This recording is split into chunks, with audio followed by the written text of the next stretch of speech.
Focusing the Third Eye. A Mescaline report by Brent in 2009 on erowid.org. Before I can really understand why a trip has gone in a certain direction, I have to think about my past history, which has a great deal of sway over my mindset. I'll be 21 this September of 2008, and since I was about 16 or 17, I have steadily become more and more interested in psychedelics. It all started out with a few aborts my friend Zeke gave me one night at a small party of about 15 or so in a small cabin in a quiet college town. I had read about psychedelics a great deal online, and was not actively seeking mushrooms, but hoping a great deal to come in contact with them. I had even gone to the extent of picking poisonous mushrooms, and became intensely ill from eating them. Why did I seek the mushroom? Well, of course the visual aspect is very interesting, but as I have learned more recently, it's better to just free my mind completely and not even give focus upon those. Once the mind is clear, I am able to feel the love of something far, far greater than myself. The culture of the hippie area had always interested me a great deal because of their willingness to love and embrace everything and everyone around them, no questions asked. Continuing with my drug history, after my first trip, which involved me seeing a beautiful floating orb of white light, I became even more interested in the mushroom, and more interested in other psychedelics. Eventually, I met Colas, who became my greatest friend to date. We used psychedelics together a great deal, and even experienced telepathy and telekinesis in an LSD trip together, both witnessing the exact same thing at the same time. Earlier this year, Colas passed away in a fatal car accident. I have always had a history of having premonitions of sorts, a few examples being that of a building burning down, an explosion at a factory, and a couple months prior to Colas's death, a premonition that Colas would die. It was so startling that I immediately blew it off and refused to take it into further consideration, because if he did die, then it would happen either way. Last November, during our last trip together, we both started to break through to the other side. That feeling when I'm slipping between the dimensions is absolutely breathtaking. My ability to feel bliss is what determines how far into these dimensions I can go. It seems as though between each dimension, I go through these masks that I wear that disguise who I really am. The more of these masks I wear, the harder it is for my soul to breathe. When my soul can breathe, I feel truly in touch with everything and everyone around me. Our breath is just a basic example of the flow of the universe, and how everything is constantly changing. It is when I learnt how to control my breath, and travel into states as I choose, that I experienced bliss. This is what I have learned in my LSD trip, mushroom trip, and last night, my mescaline trip, since Colas died.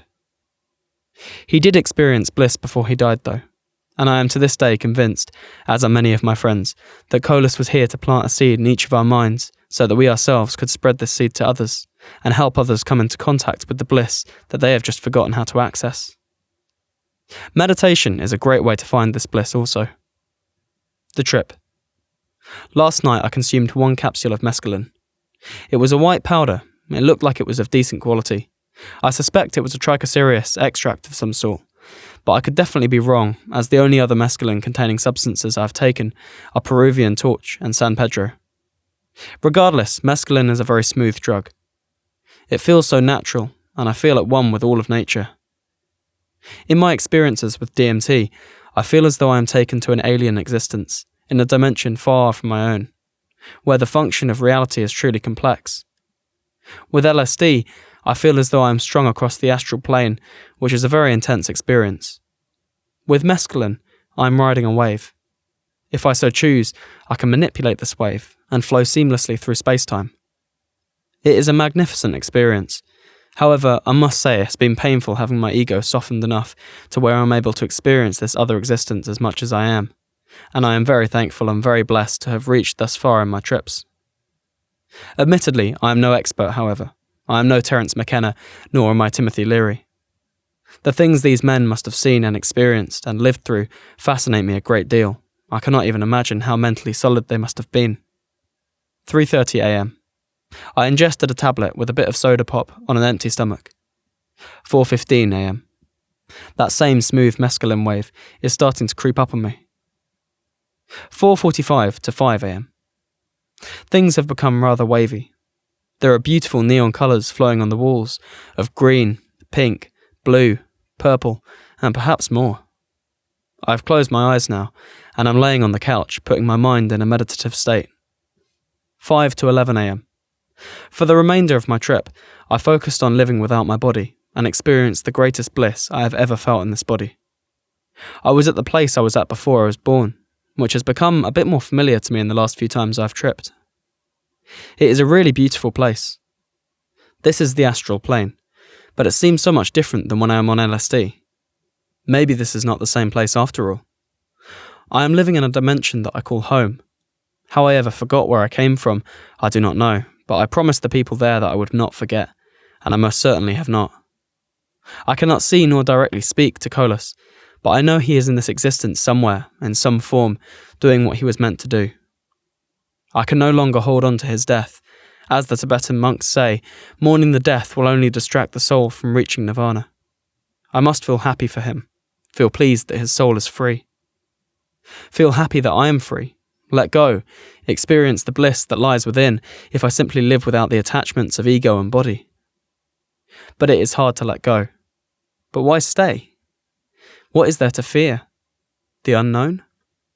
This is the only thing I have ever had faith in, my love for everything around me. Focus on that love, free my soul. I am visualizing my soul trying to more or less walk out of my body. I do not know how to walk in this form. When I try to open my eyes, they will not open. I feel as though I'm in a dream that I am trying to gain control over. I remember how this is done.